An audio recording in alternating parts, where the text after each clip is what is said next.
Guten Abend, bonsoir, bienvenue dans Arte Journal, l'actu en images vue par la rédaction en ce deuxième jour de l'année.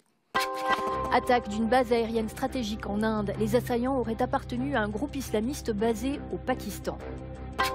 Barack Obama veut lutter contre l'épidémie des violences par arme à feu, mais les pro-armes n'entendent pas renoncer à leurs droits.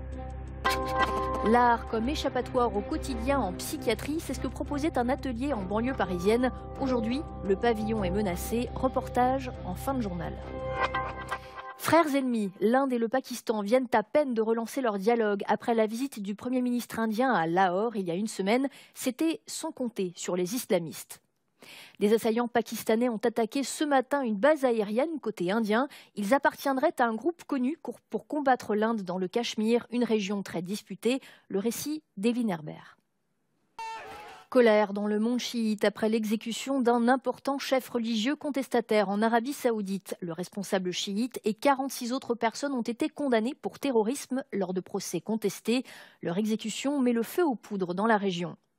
D'après Amnesty International, le royaume ultra-conservateur d'Arabie Saoudite est l'un des pays qui pratique le plus grand nombre d'exécutions au monde.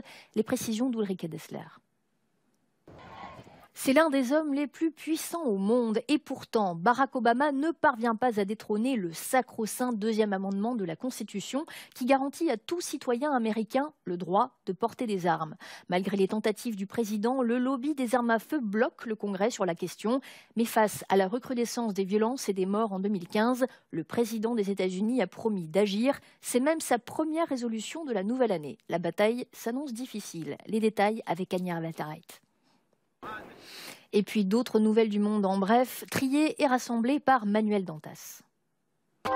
La Belgique, Eldorado des enfants en situation de handicap. Près de 3000 jeunes Français traversent la frontière pour fréquenter des établissements spécialisés plus développés que dans l'Hexagone.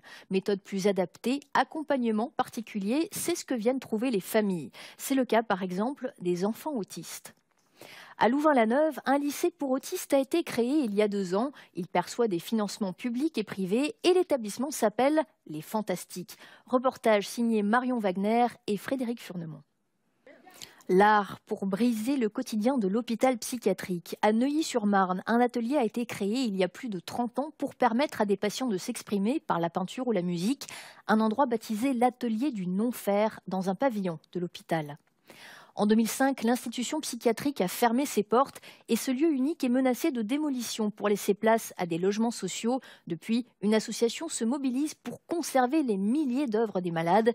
Découverte de ces œuvres folles en danger avec Ludovic Fossard et Guillaume Clerc.